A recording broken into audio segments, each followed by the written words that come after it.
Good morning, Northtown, and welcome to our Monday show. I'm Sarah Ragsdale. And I'm Michael Foster. Today is Monday, November 4th, and coming up today we'll bring you what's buzzing around Northtown, do a Hornet Shoutout, Today in History, poll question, and get you ready for the week ahead. All on NTV News.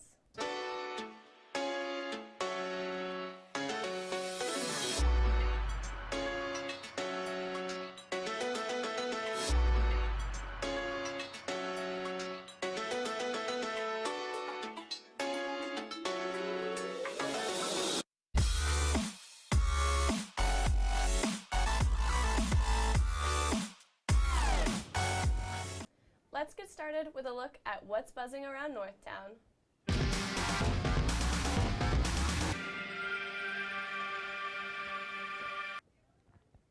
Seniors, it is time to get registered to vote. On Wednesday, November 6th, our state representative, Representative Roberts, and Missouri Secretary of State Ashcroft will be in our cafeteria during all 4 lunch shifts, registering seniors to vote. Make sure you stop by the table and get signed up. Seniors, Jostens will return one last time tomorrow, November 5th, to take final orders for graduation announcements and caps and gowns. Remember, you must bring your deposit of $60 to submit your order. Jostens will be in the cafeteria for all 4 lunch shifts. This will be the last visit during the fall. If you don't secure an order now, it gets more expensive in the spring.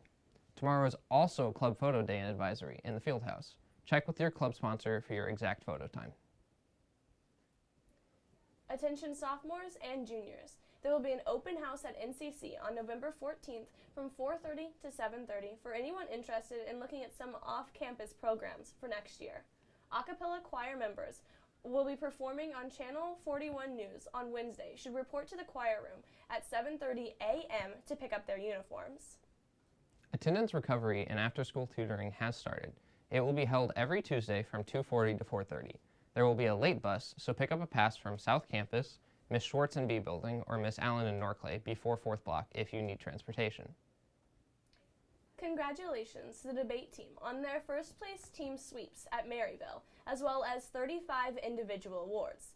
17 students earned a place in the All-District Orchestra, and band students earned 8 spots in the KC Metro District Honor Band and Jazz Band. Check our social media for the full list of all students. Great job. Michael and I went to ASB 4 State recently and were given 6 hours to find and make a story in the Springfield area with the prompt home or away. We went to a nearby comedy club and talked with a few traveling comedians to find out what home feels like for them.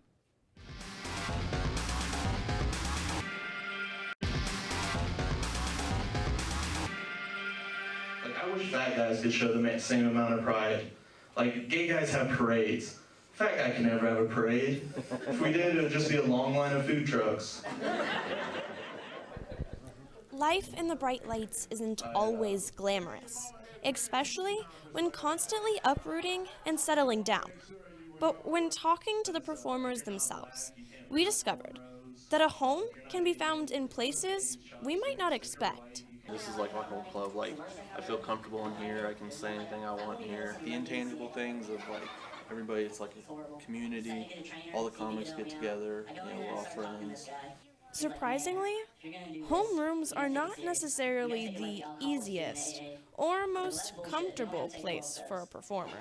Have you ever had a time that you've gotten up on stage and just absolutely bombed? Yeah, last night. Was that here? Yeah.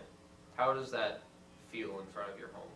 It feels like you're in high school and you're in an assembly and you go down in the middle of the thing. You're supposed to be giving a serious presentation and you're forced to sit there and everybody laugh at you. But the home environment doesn't always come from just one club. Different audience, different nights, different cities, different places, meet people. You get to allow your creative self to explore. It's a very fulfilling thing, but I love it. I always get a chance to make people's life better or release happy chemicals for their brain, for that endorphins and dopamine and that stuff for that hour or half an hour or whatever. It's an extraordinary experience.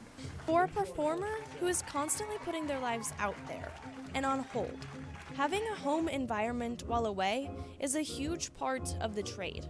But most importantly, it's creating the home environment for the audience that makes the difference. I'm Sarah Ragsdale, reporting to you for for NTV News. For more 4-state videos, you can check out our YouTube channel.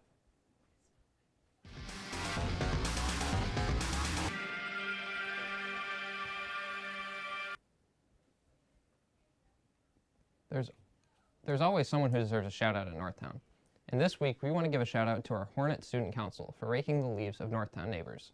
Not only did our students rake leaves, but they also earned some generous donations. These donations will allow Stuco to sponsor 3 students to participate in the Special Olympics Polar Plunge. Thank you, NKC Stuco, for your contributions to the community. Today in history, Nellie Taylor Ross became the first female governor sworn in as a governor of a U.S. state.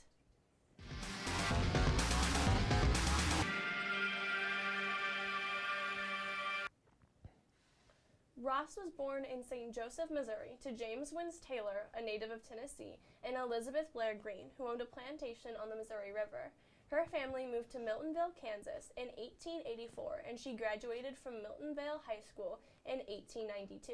She attended a teacher training college for 2 years and taught kindergarten for 4 years. On September 11, 1902, Ross married William B. Ross, whom she had met when visiting relatives in Tennessee in 1900. William B. Ross was governor of Wyoming from 1923 until his death on October 2, 1924. Ross succeeded her late husband's successor, Frank Lucas, as governor when she won the special election, becoming the first female American governor on January 5, 1925. She was a staunch supporter of Prohibition during the 1920s, but she lost re-election in 1926, yet still remained an active member of the Democratic Party. She died in 1997 at the age of 101.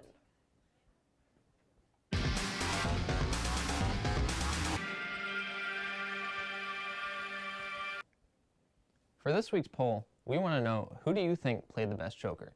To respond, look for an email from Mrs. Dollinger. And there's our show for today, Northtown. For photos and announcements, you can find us and like us on Facebook at NKC Journalism. To find more NTV episodes and videos, subscribe to our YouTube channel, NTV at NKCHS. And to stay up to date on everything that's buzzing around Northtown, follow us on Twitter at Northtown News. Thanks for watching, Northtown. Keep it classy. And as always, it's a great day to be a Hornet.